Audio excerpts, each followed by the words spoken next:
A vinda do Filho do Homem após a grande tribulação. A pergunta que fica no ar é: Jesus já voltou ou não voltou? A grande tribulação já ocorreu ou não ocorreu?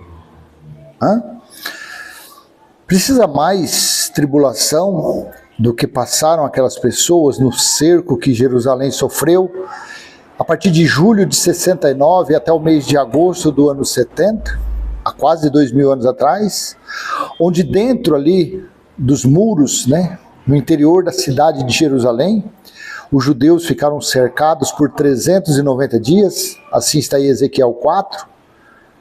Assim Jesus disse também em Lucas 21, versículo 20, quando vocês, discípulos, virem Jerusalém cercada de exércitos, saibam que chegou a sua devastação.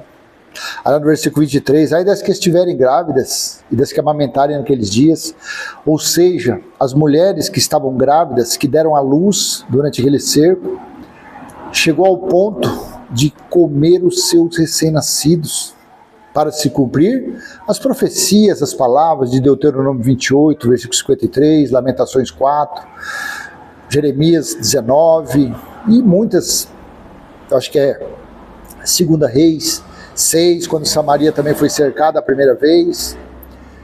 Então precisa de uma grande tribulação. Segundo Flávio Joséfo, os corpos empilhados pareciam prédios, cadáveres, cadáveres e mais cadáveres. Os que tentavam fugir eram capturados na parte externa de Jerusalém pelos soldados romanos, uns mortos pendurados, outros mortos à espada, outros levados como escravos. Precisa de uma grande tribulação. Chegou ao ponto de não ter mais alimento e não ter água. Eles bebiam sangue para se cumprir Apocalipse, o terceiro flagelo ou o sexto flagelo. E a religião diz que a grande tribulação ainda vai acontecer, Mateus 24, versículo do 29 ao 31, 3 versículos apenas, e o subtítulo, a vinda do Filho do Homem. Logo em seguida, no versículo 29, logo em seguida, a tribulação daqueles dias, o sol escurecerá, a lua não dará sua claridade, e as estrelas cairão do firmamento, e os poderes do céu serão abalados. Logo em seguida, a tribulação daqueles dias. Que dias? Por que colocou-se aqueles dias como se fosse um sujeito? Eu não entendo de português, como que fosse algo que tivesse alguma relevância, alguma importância. Logo a tribulação daqueles dias. Aí quando você lê Apocalipse capítulo 1, versículo 10, João disse no versículo 9 que estava na ilha de Patmos por causa do testemunho de Jesus. Aí quando você chega no versículo 10, no texto da Almeida Corrida Fiel, eu fui arrebatado no Espírito no dia do Senhor. Em outro texto, eu estava no Espírito no dia do Senhor. Quando você vai buscar saber, o dia do Senhor foram os dias do juízo. Então, logo em seguida a tribulação daqueles dias do dia do Senhor, o sol escurecerá. O sol aqui era uma referência a quê? Ao templo que havia em Jerusalém. O sol batia e ele era por dentro, ele era de ouro, por fora tinha vários filetes de ouro, então ele refletia a distância. A lua não dará sua claridade, a lua representava o povo judeu, a lua representava o povo eleito, assim os judeus se consideravam o povo eleito de Deus. E as estrelas cairão do firmamento. As estrelas representavam quem? Lembra lá atrás quando José disse que teve um sonho e contou aos seus irmãos e ao seu pai Jacó? Que diz que ele teve um sonho e viu 11 estrelas se dobrando para ele, que era a 12ª estrela. As estrelas representavam as 12 tribos de Israel. Veja que aqui não tem nada a ver para os nossos dias, não tem nada a ver porque não existe mais templo na terra, como era o que havia em Jerusalém, que foi destruído, porque a partir do momento que aquele templo foi destruído, se cumpriu o juízo, se cumpriu Apocalipse 21:3.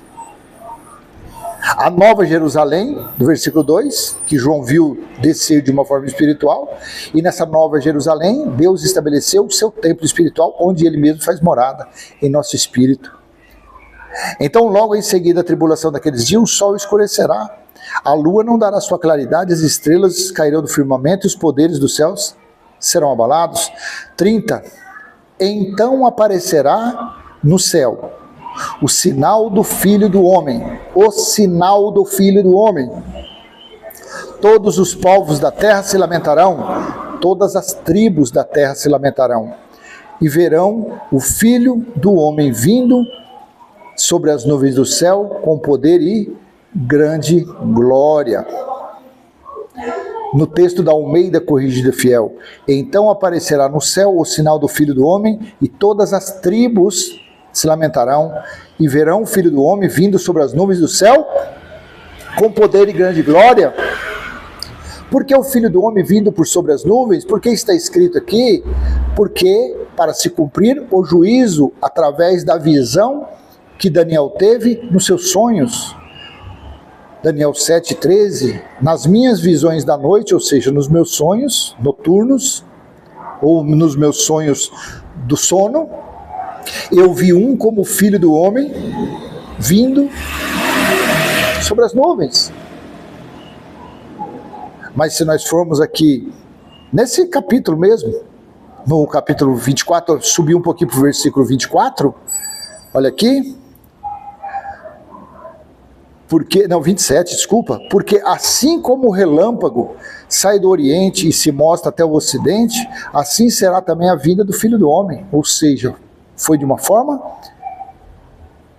de sinais espiritual. Então pega-se esse versículo 30 de Mateus 24, então aparecerá no céu o sinal do Filho do Homem. Segundo Flávio Josefo, em seu livro, Na Guerra dos Judeus, pode procurar aí na internet, A Guerra dos Judeus, por Flávio Josefo, você vai ver que segundo historiadores, segundo ele, Flávio Josefo, que foi contemporâneo de Paulo daquela época, ele disse que antes de o exército romano invadir Jerusalém, ali pelo ano de 68, entre o ano 66 e o 69, diz que teve um sinal, diz que um sinal imenso, parecendo uma espada de fogo no céu, diz que esse sinal ficou durante um ano olhando na direção de Jerusalém. Ele falou esse contemporâneo. Diz que ficou esse sinal. Então olha aqui, ó. Então aparecerá no céu o sinal do Filho do Homem. E todas as tribos da terra se lamentarão. Depois você vai lá no Códice Sinaítico e confira lá. Lá fala tribos. É que eu estava lendo a Nova Almeida atualizada e não falou. Mas nessa Almeida Corrigida Fiel fala todas as tribos. As tribos eram que era composta pelas 12 tribos de Israel, pelos filhos de Jacó. Então, aqui Jesus estava falando que os filhos de Jacó, os que pertenciam às 12 tribos de Israel, porque Jacó passou a se chamar Israel. Então, eles que pertenciam àquelas tribos é que iriam chorar e lamentar. Assim está em Apocalipse 1:7. E verão o sinal do e verão o Filho do Homem vindo por sobre as nuvens, ou seja, iriam ver o quê? O juízo de Deus vindo sobre eles, sobre os que pertenciam às 12 tribos de Israel. Porque em Mateus capítulo 19, versículo 27 e 28, Jesus disse que o julgamento no grande dia, quando as coisas fossem renovadas, seria contra as 12 tribos de Israel. E no versículo 31, aqui de Mateus 24, e ele enviará os seus anjos com rijo clamor de trombeta, ou seja, com toques de trombetas, os quais ajuntarão os seus escolhidos desde os 4 ventos de uma a outra extremidade do céu. Vai lá, lê os 21 capítulos, vê os 22 capítulos de Apocalipse. Qual é o capítulo que não tem um anjo, que não tem anjos no contexto? Por que logo no início, ali no capítulo 2 e capítulo 3 de Apocalipse, logo ali estão os anjos, que são espíritos, escrevendo as cartas às 7 igrejas, espíritos que no versículo 21 de Apocalipse 1, diz que aquelas igrejas eram o candelabro, Candelabro é fogo, fogo é espírito. Então as 7 igrejas, elas representavam o candelabro, representavam os 7 espíritos de Deus. E os anjos que falavam ali eram os espíritos. Então ali começou a obra dos anjos para fazer a colheita. Ali começou as obras dos anjos para retribuir a cada um as suas obras, para se cumprir Mateus 16, 27, quando Jesus disse lá atrás, Mateus 16, 17 e 18, que os anjos retribuiriam cada um as suas obras. E no 28 Jesus disse: muitos dos que estão aqui me ouvindo não passarão pela morte até que vejam o Filho do Homem vir no seu reino. Muitos não iriam morrer. Então aqui no versículo 31 de Mateus 24, e ele enviará os seus anjos com rijo clamor de trombeta, os quais ajuntarão os seus escolhidos desde os 4 ventos, de uma a outra extremidade do céu. Assim foi a colheita. Assim se cumpriu também a colheita do fim dos tempos, da parábola do joio e do trigo. Jesus disse que no final dos tempos ele enviaria os seus anjos e eles iriam fazer a colheita. É só você ler Apocalipse 14, do versículo 14 em diante, você vai ver quando as uvas amadureceram e quando os anjos pegaram a foice e começaram a fazer a colheita. Uma colheita espiritual, claro. Anjo não tem pena, anjo não tem corpo, anjo não tem nervo, anjo não se transfigura em pessoa. Isso é coisa de religioso, coisa de balela, tá bom? Então, essa grande tribulação já aconteceu. Aconteceu durante aqueles dias, aconteceu durante o tribunal de Cristo. O tribunal de Cristo, que você pode também mudar para o nome de o dia do Senhor. O dia de Cristo, o dia de Deus, que foi um dia de ira, de indignação, dia de toque de trombetas. Quantas trombetas foram tocadas no livro do Apocalipse? 7 trombetas, aqui no versículo 31. E ele enviará os seus anjos com rijo, com toque, clamor de trombetas. Está no Apocalipse. Agora, a teologia pega o livro do Apocalipse e fala que é para o futuro. Já tem quase 2000 anos. Os pregadores, por não saber nada do Apocalipse, porque lá não tem nenhuma passagem que dá para roubar dinheiro das pessoas. No livro do Apocalipse não tem nenhuma passagem que dá para você praticar a exploração em cima dos fiéis. Então eles não se dedicam à leitura do livro do Apocalipse. E ficam por aí, mentindo, enganando e roubando os fiéis. E os fiéis, por estarem praticando obras mortas de Moisés, estão debaixo da maldição de Deuteronômio, capítulo 28, versículo 28 e 29.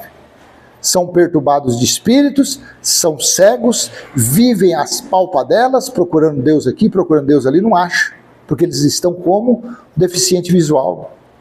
E são oprimidos todos os dias, juntamente com serem roubados também.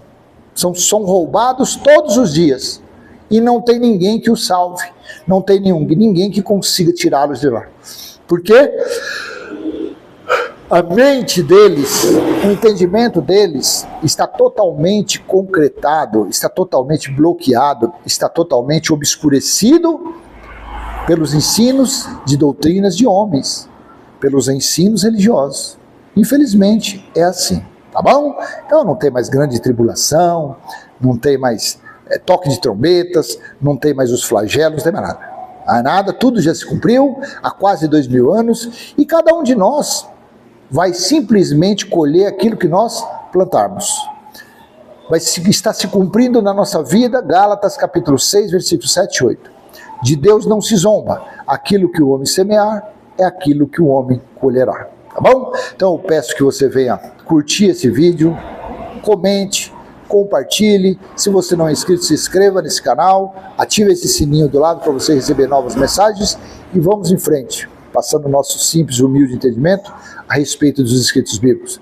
Até a próxima, se assim o Pai permitir. E claro, se você tiver algum assunto, que você queira que eu fale, eu quero que você fale sobre a oferta, eu quero que você fale sobre Satanás, sobre o diabo, sobre Lúcifer, sobre Beuzebu. É só você colocar aí, que na medida do possível nós veremos o que conseguimos fazer por aqui, tá bom? Até a próxima, se assim o Pai do nosso Espírito, o mesmo que habita em nós, permitir.